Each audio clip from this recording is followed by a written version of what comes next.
सभी प्रशंसा अल्लाह के लिए है जो सभी जहानों का रब है। हम उसकी प्रशंसा करते हैं, उससे मदद मांगते हैं और उससे क्षमा चाहते हैं।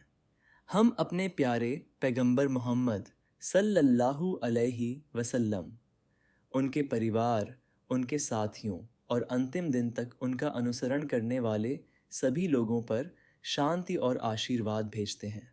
मेरे प्यारे भाइयों और बहनों, अस्सलामु अलैकुम व रहमतुल्लाहि व बरकातुहू। मैं एक सवाल के साथ शुरुआत करना चाहता हूँ और मैं चाहता हूँ कि आप वास्तव में इसका जवाब दें, मुझे नहीं बल्कि खुद को। आपने आखिरी बार अपनी नमाज को कब महसूस किया था?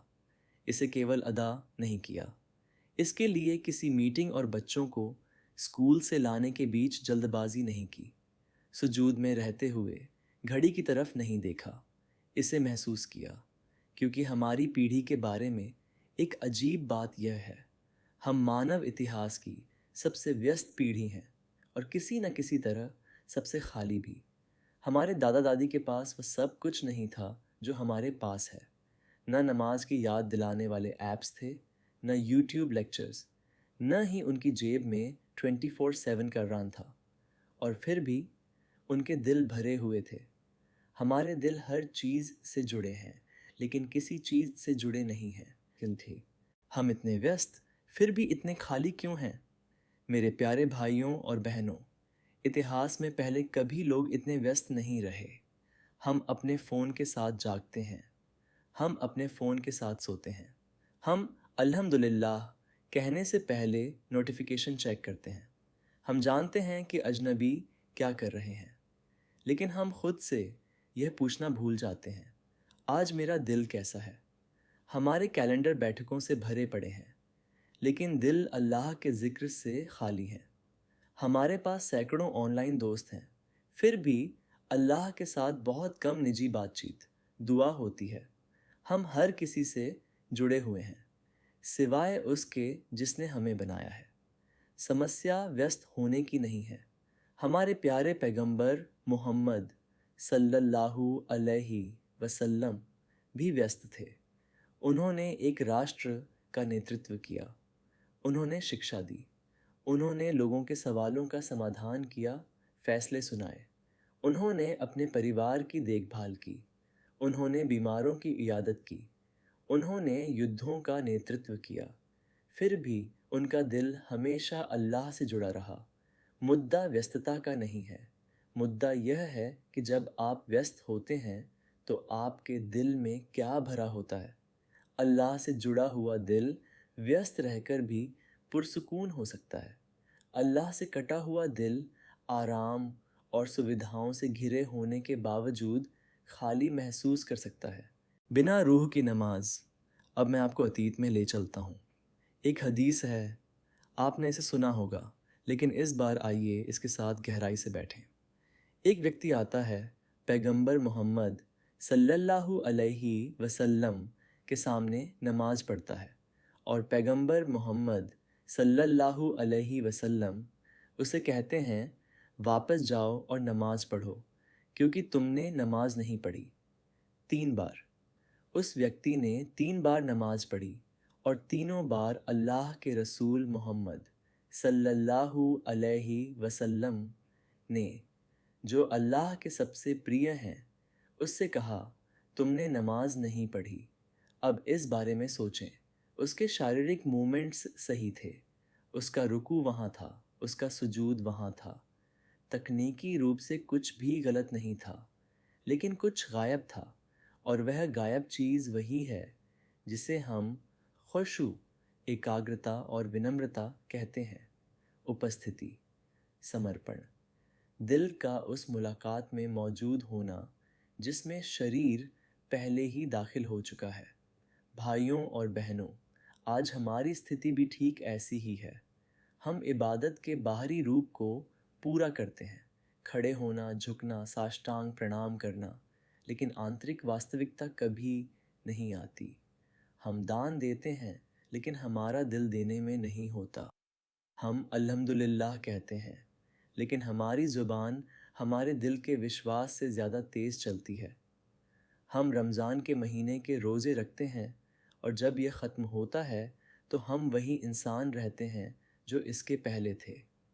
यही कारण है कि जीवन व्यस्त है और दिल खाली है, क्योंकि हमने अपना समय तो भर दिया लेकिन हमने अपना दिल कभी नहीं भरा। हम यहाँ कैसे पहुँचे? आइए एक दूसरे के साथ ईमानदार रहें, कोई दिखावा या मीठी बातें नहीं। हम दुनिया के पीछे उसी ऊर्जा के साथ भागते हैं जिससे हमें जन्नत के पीछे भागना चाहिए। हम जागते हैं और अल्लाह से बात करने से पहले फ़ोन चेक करते हैं।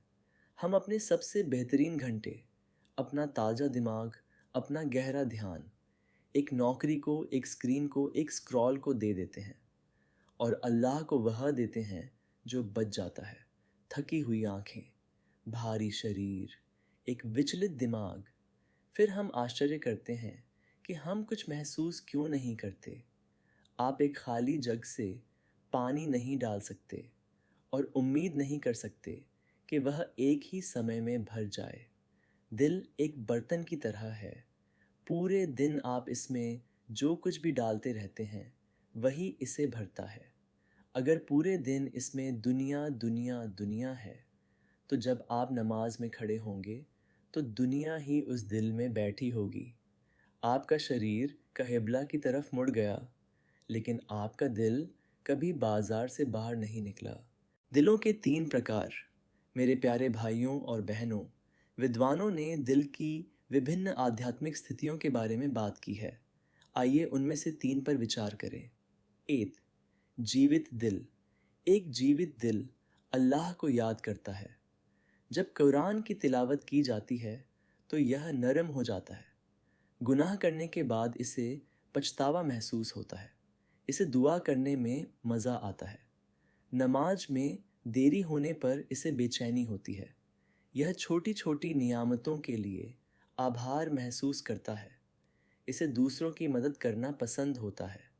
इसका मतलब यह नहीं है कि वह व्यक्ति कभी गुनाह नहीं करता, बल्कि जब उनसे कोई चूक होती है तो वे जल्दी से अल्लाह की तरफ लौट आते हैं। वह एक जीवित दिल है। 2. बीमार दिल। फिर आता है बीमार दिल। यह विश्वास तो करता है लेकिन लगातार इच्छाओं, ख्वाहिशात से लड़ रहा होता है। कभी कभी यह अल्लाह से प्यार करता है तो कभी कभी यह प्रलोभन के पीछे भागता है। कभी कभी यह एकाग्रता के साथ नमाज पढ़ता है तो कभी कभी नमाज में जल्दबाजी करता है। कभी कभी यह अल्लाह को याद करता है तो कभी कभी दिनों तक उसे भूल जाता है। अधिकांश मोमिन अलग अलग समय पर इस दिल से संघर्ष करते हैं। अच्छी बात यह है कि बीमार दिल का इलाज किया जा सकता है। जिस तरह शरीर बीमार पड़ता है और ठीक हो जाता है, उसी तरह सच्चा पश्चाताप, तौबा, कुरान और अल्लाह के ज़िक्र के माध्यम से दिल भी ठीक हो सकता है। यदि आप खुद को यहाँ पाते हैं तो कभी उम्मीद न खोएं। पहचानना ही इलाज की दिशा में पहला कदम है। 3. कठोर दिल। फिर आता है कठोर दिल। एक ऐसा दिल जो कुरान सुनता है लेकिन अप्रभावित रहता है। एक ऐसा दिल जो बिना किसी पछतावे के गुनाह करता है। एक ऐसा दिल जो अन्याय देखता है और कुछ महसूस नहीं करता। एक ऐसा दिल जो बिना किसी आत्मग्लानि के लोगों को ठेस पहुंचाता है। एक ऐसा दिल जो अल्लाह के सामने रोना भूल चुका है। अल्लाह उन दिलों के बारे में चेतावनी देता है जो पत्थर से भी ज़्यादा सख्त हो जाते हैं। ऐसा कैसे होता है? रातों रात नहीं। एक गुनाह को नज़रअंदाज किया गया, दूसरा गुनाह दोहराया गया, एक नमाज छोड़ दी गई, एक नसीहत को खारिज कर दिया गया, एक नियामत को हल्के में लिया गया, जब तक कि धीरे धीरे दिल सख्त न हो जाए। लेकिन तब भी तौबा का दरवाज़ा तब तक खुला रहता है जब तक जीवन बाकी है। अल्लाह की रहमत हमारे गुनाहों से कहीं बड़ी है। कृतज्ञता दिल को फिर से जीवित करती है। दिल के खाली होने का एक कारण यह है कि हम नियामतों पर ध्यान देना बंद कर देते हैं। हमारा ध्यान इस बात पर होता है कि हमारे पास क्या नहीं है। हम भूल जाते हैं कि अल्लाह ने हमें पहले ही क्या दे रखा है। क्या आप देख सकते हैं? क्या आप सुन सकते हैं? क्या आप चल सकते हैं? क्या आप हर सांस के लिए भुगतान किए बिना सांस ले सकते हैं? क्या आप कुरान पढ़ सकते हैं? क्या आप आज भी तौबा कर सकते हैं? इनमें से हर एक चीज़ एक तोहफ़ा है। पैगंबर मोहम्मद सल्लल्लाहु अलैहि वसल्लम ने हमें सांसारिक मामलों में उन लोगों की ओर देखने की शिक्षा दी जिनके पास हमसे कम है, ताकि हम अल्लाह के एहसानों की कद्र कर सकें। कृतज्ञता केवल अल्हम्दुलिल्लाह कहना नहीं है। कृतज्ञता अल्लाह की दी हुई नियामतों का उपयोग उन तरीक़ों से करना है जो उसे प्रसन्न करे। एक आभारी दिल अधिक खुशहाल दिल होता है। दान दिल को नर्म करता है। मेरे प्यारे भाइयों और बहनों, क्या आपने कभी ध्यान दिया है, जब आप ईमानदारी से किसी की मदद करते हैं तो आपका अपना दिल हल्का महसूस होता है। पैगंबर मोहम्मद सल्लल्लाहु अलैहि वसल्लम ने गरीबों, अनाथों और ज़रूरतमंदों की देखभाल करने के लिए प्रोत्साहित किया। दान केवल भूखों को खाना नहीं खिलाता, यह आपके अपने दिल को पोषण देता है। कभी कभी अल्लाह आपके दुखों को इसलिए दूर कर देता है क्योंकि आप किसी और के मुस्कुराने की वजह बने थे। अगर आपका दिल सख्त महसूस होता है तो बीमारों की इयादत करें, भूखों को खाना खिलाएं, किसी अनाथ की मदद करें, किसी दुखी व्यक्ति को सांत्वना दें। आप पाएंगे कि जब आप किसी और के दर्द को कम करने की कोशिश कर रहे थे, तब अल्लाह आपके दर्द को ठीक कर रहा था। पैगंबर मोहम्मद सल्लल्लाहु अलैहि वसल्लम का दिल सबसे नर्म था। हमारे प्यारे पैगंबर मोहम्मद सल्लल्लाहु अलैहि वसल्लम इसके सबसे बड़े उदाहरण हैं। वे नमाज में रोते थे, वे कुरान सुनते समय रोते थे, अपनों को खोने पर वे रोते थे, वे अक्सर मुस्कुराते थे, वे लगातार अल्लाह का शुक्रिया अदा करते थे, वे दिन भर अल्लाह को याद करते थे, वे दिन में 70 से अधिक बार अल्लाह से क्षमा मांगते थे, भले ही उनके अगले पिछले सारे गुनाह माफ़ कर दिए गए थे। यदि कोई सांसारिक जिम्मेदारियों से विचलित हो सकता था तो वह वे खुद हो सकते थे, फिर भी उनका दिल जीवित रहा क्योंकि वह हमेशा अल्लाह से जुड़ा रहा। हम अपने दिलों को दोबारा जीवित कैसे करें?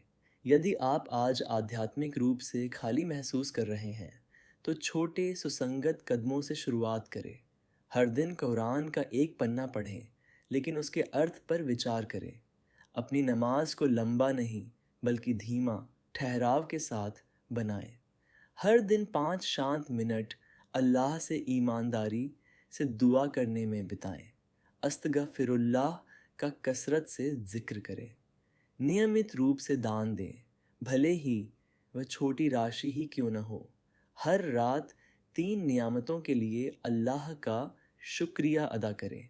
उन विकर्षणों को कम करें जो आपके दिल को लगातार अल्लाह से दूर खींचते हैं। पैगंबर मोहम्मद सल्लल्लाहु अलैहि वसल्लम ने हमें सिखाया कि अल्लाह को सबसे प्रिय वे कार्य हैं जो निरंतर किए जाएं, भले ही वे छोटे हों। एक ही दिन में अपना पूरा जीवन बदलने का प्रयास न करें। एक आदत बदले, फिर दूसरी, फिर तीसरी। एक जीवित दिल निरंतरता से बढ़ता है, उत्साह के अचानक आने वाले उबले से नहीं। दिल के लिए खूबसूरत दुआ। पैगंबर मोहम्मद सल्लल्लाहु अलैहि वसल्लम अक्सर यह दुआ करते थे, या मुखल्लिबल कहलूब थब्बित कल्बी अला दीनिका। हे दिलों को फेरने वाले, मेरे दिल को अपने दीन पर अडिग रख। और एक और ख़ूबसूरत दुआ है, अल्लाहुम्मा आती नफ्सी तकवाहा व झक्कीहा अंत खैरू मन झक्काहा अंत वलीयुहा व मौलाहा। हे अल्लाह, मेरी आत्मा को उसकी परहेजगारी प्रदान कर और इसे पवित्र कर। तू ही इसे सबसे बेहतर पवित्र करने वाला है। तू ही इसका संरक्षक और इसका स्वामी है। इन दुआओं को अक्सर पढ़ा करें। हमारे दिल अल्लाह के हाथों में हैं। तो आज रात खुद से ईमानदारी से पूछें, मैं कौन सा दिल लेकर घूम रहा हूँ खाली, पत्थर या जीवित, खूबसूरत खबर यह है, अल्लाह हमेशा के लिए पत्थर के दिलों को पत्थर नहीं छोड़ता। वह मृत भूमि को बारिश से जीवित कर देता है और वह मृत दिलों को जिक्र, कहरान, इखलास, सच्चाई और अपनी ओर लौटने से दोबारा जीवित कर देता है। अल्लाह हमारे दिलों को ईमान के साथ जीवित रखे। वह हमें बीमार और कठोर दिलों से बचाए। वह हमें हमारी नमाज में खुशबू प्रदान करे। वह कहरान को हमारे दिलों की वसंत, हमारे सीने का नूर और हमारी चिंताओं को दूर करने वाला बनाए। आमीन। अगर आपको हमारा यह बयान पसंद आया हो तो प्लीज़ लाइक, शेयर और सब्सक्राइब करना न भूलें। अगर आपने पहले ही सब्सक्राइब कर लिया है तो बहुत बहुत धन्यवाद। जज़ाकल्लाहु खैरन। अस्सलामु अलैकुम व रहमतुल्लाहि व बरकातुहू।